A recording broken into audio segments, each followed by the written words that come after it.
Vocês entenderam ou não? Vocês conseguem dar algum exemplo concreto para ver se a gente avança um pouquinho nisso? Professor, essa questão da criação histórica seria pela ideia de privilégios que ele considera? Seria o quê? Pela ideia de privilégios, já por ela não ser universal, então quem tem provavelmente é uma certa parte destacada dos demais. Então seria essa questão, essa criação histórica, seria pela concepção do privilégio? Embora o Bauman também diga que liberdade é um privilégio, ele vai dizer isso, não é? Não é isso? Ele vai dizer que liberdade é um privilégio. Interessante isso, não é?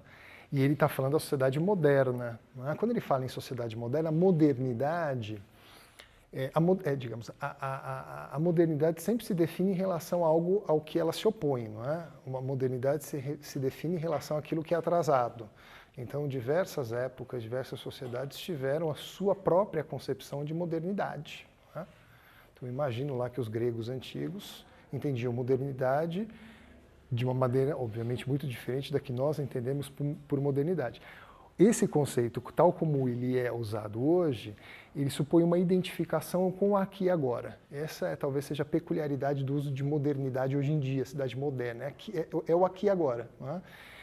E tem uma outra assimilação, quer dizer, modernidade assimilado com o aqui e agora e assimilado com a sociedade ocidental. Não é? E com as instituições da sociedade ocidental, quer dizer, o Estado-nação, o capitalismo, o individualismo, não é? Instituições de cidadania. Não é? Então, modernidade está associado também a esse conjunto de características institucionais. Então, quando ele fala que liberdade é uma criação histórica, ele está pensando... Ele está pensando nesses movimentos de transformação histórica que vão, digamos, possibilitando aos indivíduos agir livremente, pelo menos alguns deles agir livremente. Então, isso sim, eu acho que você tem razão, tem a ver sim com, por exemplo, a destruição de privilégios estamentais das sociedades pré-capitalistas. Não é? Quer dizer, as revoluções burguesas que ocorreram em várias sociedades, de alguma maneira, criaram certas liberdades antes inexistentes. Então, quando Marx escreve O Capital, ele vai dizer que a formação do mercado de trabalho capitalista supõe trabalhadores duplamente livres, quer dizer, livres de laços de servidão, quer dizer, que caracterizava a situação do trabalhador em sociedades pré-capitalistas, quer dizer, ele era um servo, não é? Um vassalo, e, portanto, estava ligado ao senhor por laços não só laços econômicos, mas laços políticos, não é? E também livre livre no sentido de não possuir meios de produção e, portanto, ter que vender força de trabalho para o capitalista. Então, duplamente livre, né? Livre de meios de produção e livre de laços de servidão. Então, essa é uma ideia importante na sociologia, não é? A de que digamos, as sociedades, são elas que por meio da sociedade que é criada o que os indivíduos são criados como livres, embora você tenha diferentes concepções, diferentes margens, diferentes, digamos, entendimentos do que é ser livre em diferentes sociedades.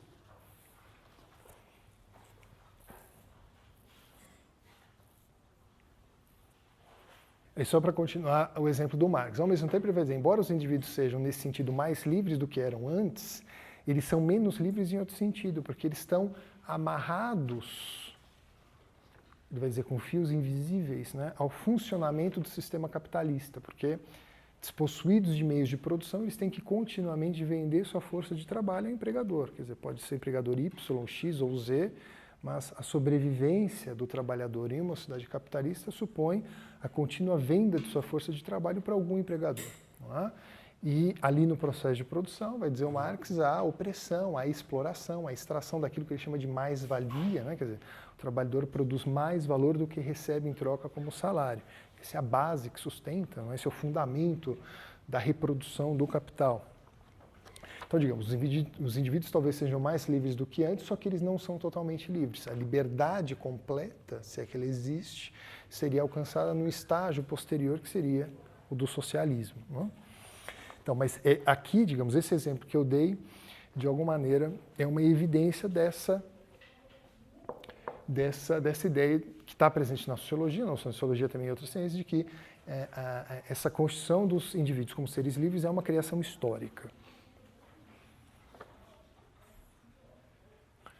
Bom, essa é uma primeira implicação dessa noção aqui de liberdade como relação social. Não é? Qual é uma segunda implicação dessa ideia?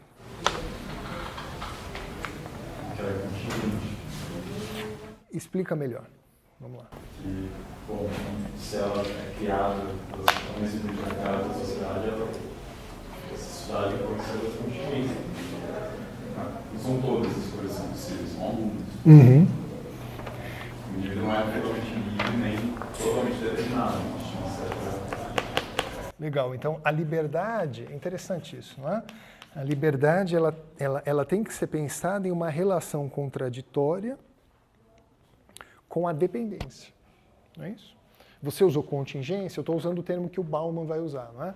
Liberdade é um conceito que tem que ser pensado em uma relação contraditória, não é? Com o conceito de dependência.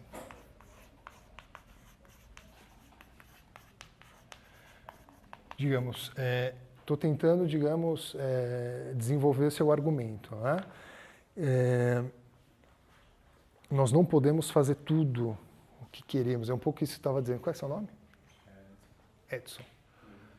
Também. Com I ou sem I? Sim, então não somos charadas. Então, liberdade entendida em uma relação contraditória com dependência. Quer dizer, isso do ponto de vista subjetivo significa o quê? Que as pessoas experimentam as pessoas têm essa experiência frequente de um conflito.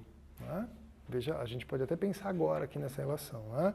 Quer dizer, essa relação contraditória entre liberdade e dependência se expressa no plano subjetivo por meio de uma experiência frequente de um conflito entre aquilo que nós desejamos e aquilo que nós somos obrigados a fazer por conta de expectativas que nos são expostas pelos grupos dos quais participamos.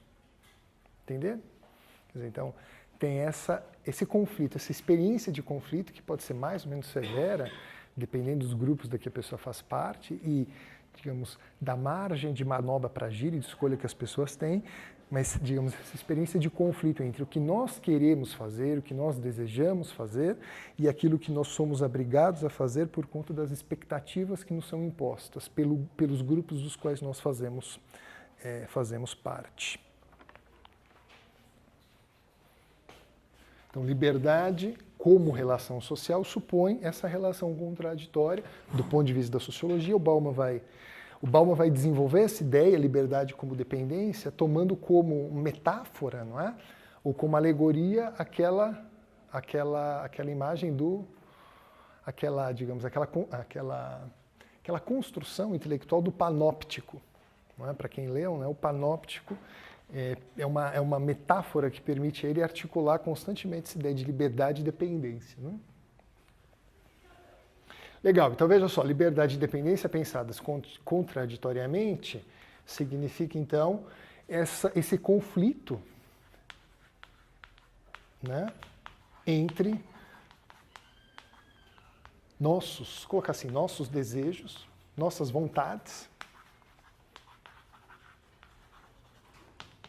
e nossas obrigações.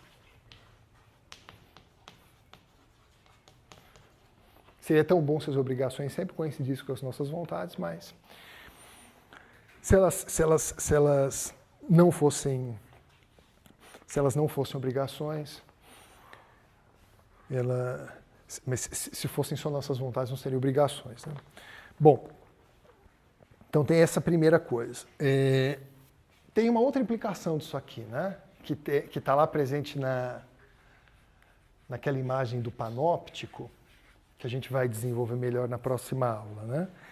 Essa ideia de que a proporção porque veja, liberdade e dependência são coisas, portanto, têm que ser pensadas juntas, certo? E que caracterizam,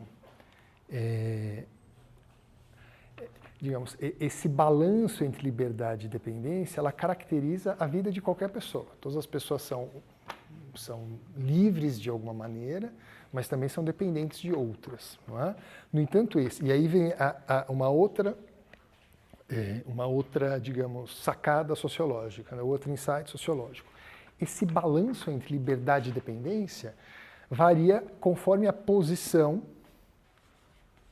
ocupada pela pessoa na sociedade.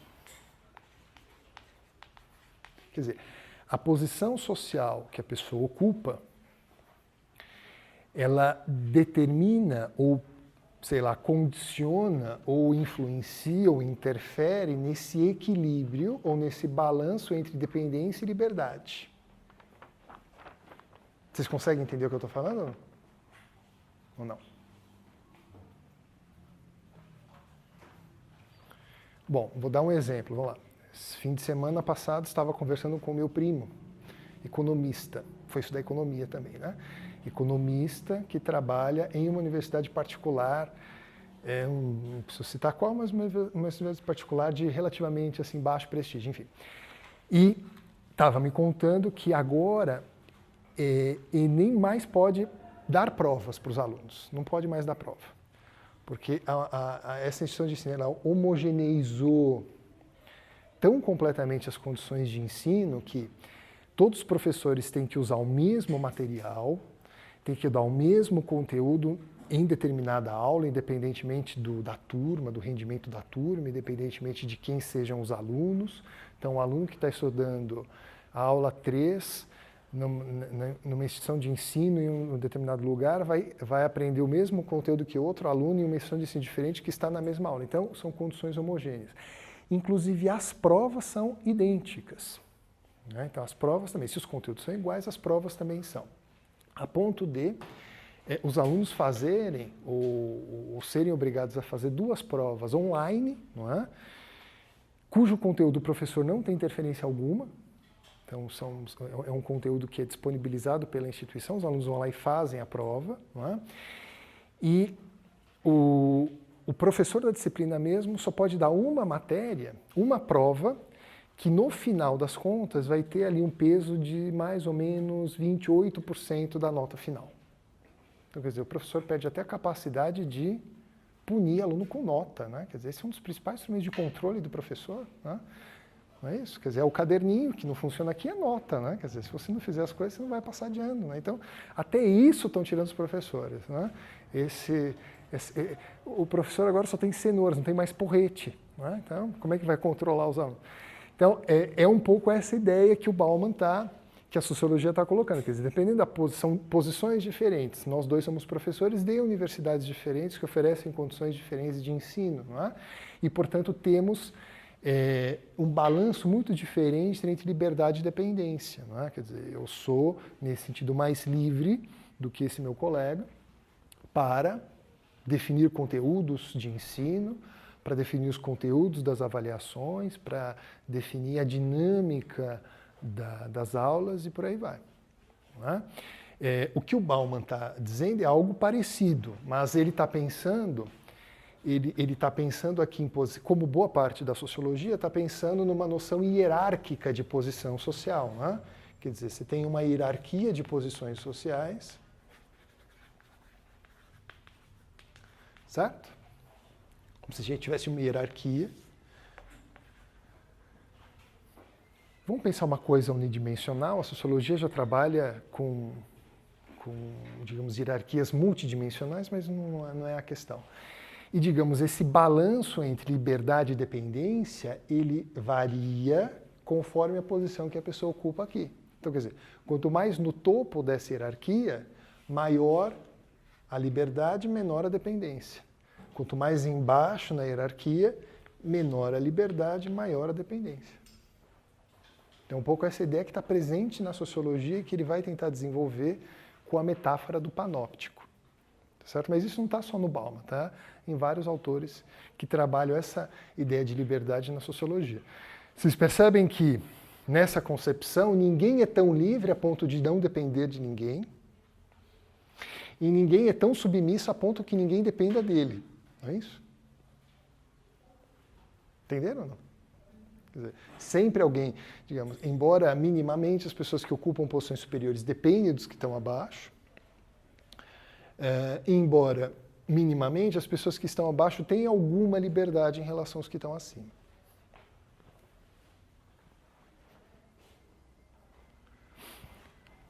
Para retomar um exemplo clássico da sociologia, o Marx, não é? Quer dizer, o Marx vai dizer o quê? Qual que é a hierarquia para o Marx? Não é? Então aqui você tem. Isso é uma das maneiras de você pensar hierarquias sociais na sociologia. Não é? Então nós temos aqui os capitalistas. Marx está escrevendo, vamos lembrar, no século XIX, não é? O nascimento do capitalismo industrial. Não havia ainda essa figura das corporações, dessas mega empresas que não têm um proprietário, né? A figura de um proprietário único. Né? Hoje as empresas elas têm propriedade acionária que se distribui entre milhares de acionistas. Né? No fundo, assim, ninguém é dono da empresa. Né? Você pega a JBS, por exemplo, não sei se vocês acompanham essas notícias, você tem lá uma parte é controlada pela família Batista, uma parte BNDES, você tem uma miríade de acionistas minoritários, todos eles, obviamente, em função da quantidade de ações que controlam, mas todos eles com alguma capacidade de impor parâmetros ou diretrizes para o funcionamento da empresa.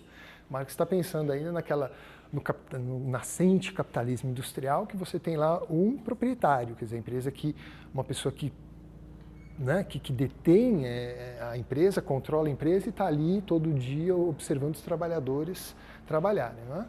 E aqui embaixo você tem os trabalhadores, as pessoas que são empregadas. Então essa é uma imagem muito simples e elegante. Né? Você tem um dualismo estrutural aqui, capitalistas que têm meios de produção, trabalhadores que não têm. Né? Então, os capitalistas, eles, em algum sentido, são mais livres do que os trabalhadores, mas não são totalmente livres. Por que não são totalmente livres? Porque eles também, vai dizer o Marx, estão submetidos à lógica da reprodução do capital, que significa que se eles não se preocuparem com a questão da competição, da concorrência, da valorização do investimento, não é? Eles vão sair, vão perder a empresa, vão entrar em falência. Mas eles são mais livres que os trabalhadores, no sentido de que, diferentemente desses aqui, eles não precisam sair por aí, bater perna, procurar emprego. Não precisam ir lá, bater ponto todo dia às 8 horas, sair às 5 horas, entendeu? Não precisa disso. São menos dependentes, portanto, que os trabalhadores, mas também são dependentes deste aqui. Quer dizer, o lucro do capitalista depende causalmente do esforço do trabalhador. Não é isso? Por isso que você tem lá 1000 estratégias empresariais para aumentar a produtividade dos trabalhadores. Quanto mais produtivos eles forem, mais lucro vão dar para o patrão. E os trabalhadores, comparados aos capitalistas, são, portanto, menos livres, né? Quer dizer, menos livres no sentido que eles têm que sair por aí procurando emprego, têm que vender força de trabalho, têm que ir lá bater ponto na empresa, e são mais dependentes que os capitalistas. No entanto, eles também têm algum poder aqui nessa relação, porque o lucro do capitalista depende do esforço que eles fazem. E a sociologia do trabalho, por exemplo, vai dar lá, você tem lá muitos estudos de trabalho que mostram as estratégias dos trabalhadores para mitigar, para atenuar o esforço, né? Digamos, para ter algum controle, ainda que informal, sobre o processo de produção. Então, essa é a ideia que a sociologia vai construir dessa relação entre liberdade e dependência. Né? Então, nós temos posições sociais que podem ser distribuídas ao longo de uma hierarquia. Essa aqui é uma hierarquia simples, mas você pode ter várias hierarquias. E esse balanço de liberdade e dependência, né, ou a gente pode falar assim, de margens de escolha, né, variam. Esse balanço varia conforme a posição aqui ocupada. Entenderam essa ideia? Sim ou não?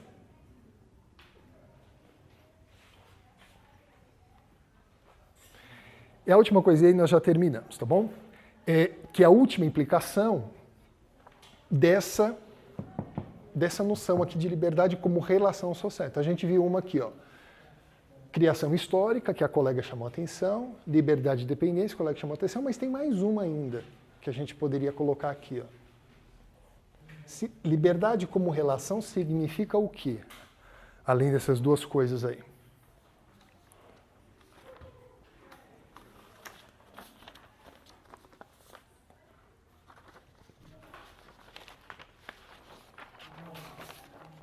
Calma, gente, um de cada vez, porque senão a gente não se entende. O que vocês acham? Vamos lá.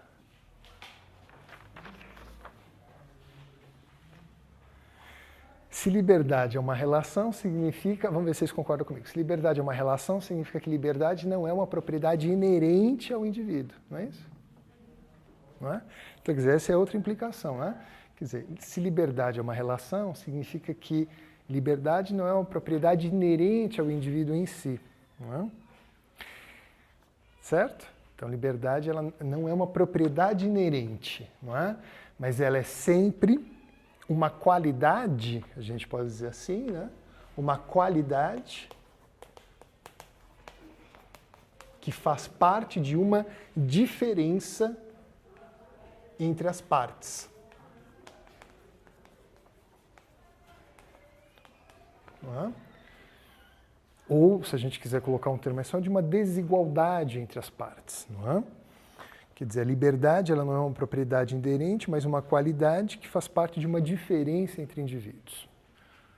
E qual que é a implicação forte disso aqui? Que os indivíduos eles são desigualmente livres, que alguns indivíduos são livres, são mais livres, porque outros são menos livres. Essa é uma ideia também desenvolvida na sociologia. Não é? Alguns são mais livres, porque isso tem como causa, não é? O fato de que outros são menos livres. Isso é o que eu tinha a dizer para vocês. Se vocês tiverem alguma dúvida sobre a exposição, façam agora. Eu tentei não entrar muito no texto, embora tenha falado um pouquinho dele, para ajudá-los a ler, tá? Mas a minha ideia hoje era mostrar um pouquinho o trabalho do Bauman, e aí com mais ênfase sobre a maneira como a sociologia trabalha esse objeto liberdade. Alguma dúvida? Nenhuma. Então, só uma, professor. Quando é que a gente vai sair para o intervalo? Depois que... Fala. É mais sobre esse último ponto. Esse aqui, tá? Porque eu não tenho muita vez a impressão da preferência isso aí deveria muito da faculdade, porque se você é uma consequência lógica, se você botar essa sociologia, você vai, na prática, você dizer que não existe uma verdade inerente, você vai excluir a dimensão ontológica. Você vai levar a filosofia a partir de outra dimensão completamente diferente. Mas você acha que isso é incompatível? Porque dá para a gente isolar, Sim, são olhares diferentes, como eu disse lá atrás, quer dizer, a sociologia ela se diferencia de outras ciências porque ela insere o objeto estudado em uma rede de relações. Então isso é o que faz a sociologia, não é? Então a gente sempre tem que pensar qualquer objeto como uma relação social. A liberdade, o amor, o sexo, a desigualdade sempre é parte de uma relação social. Eu não creio que sejam coisas incompatíveis, não é? E eu valorizo bastante, embora seja muito difícil de ser feito em função da especialização ocupacional que nos assola, não é? É sempre possível e desejável que se trabalhe o mesmo objeto a partir de múltiplas abordagens.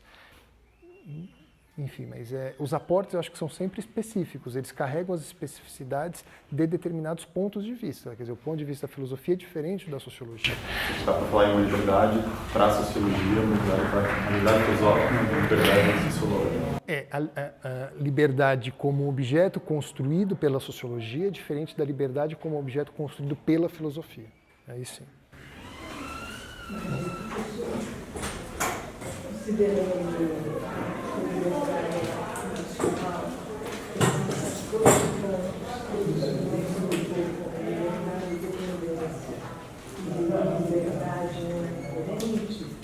Isso está implicitamente determinando o racional. Então, acho que está falando a mesma coisa, só que de uma maneira diferente. Claro. Então, assim, não tem a história.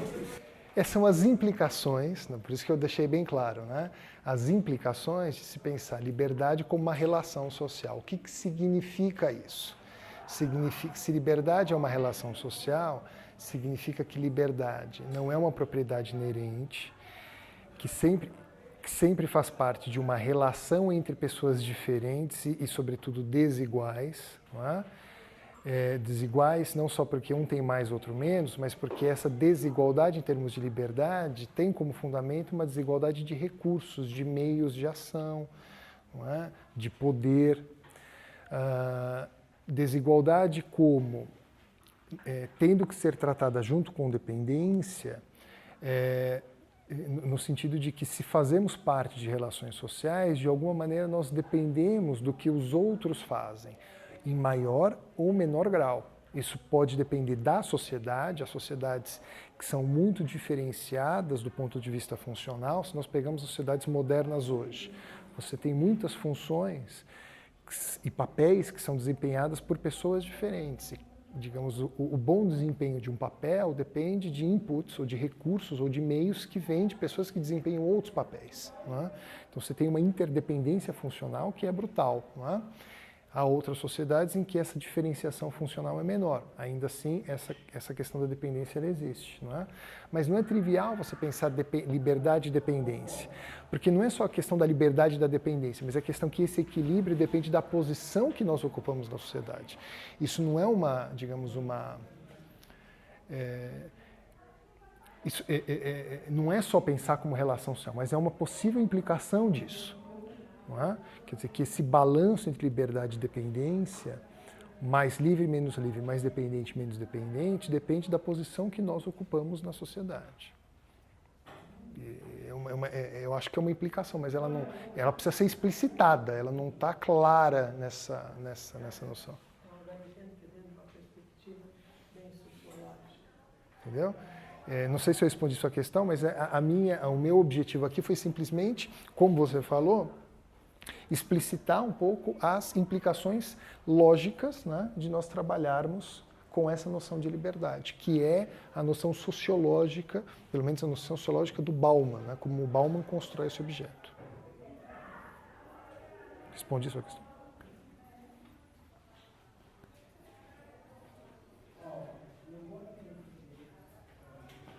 Mais ninguém? Bom, então, legal, pessoal, até semana que vem.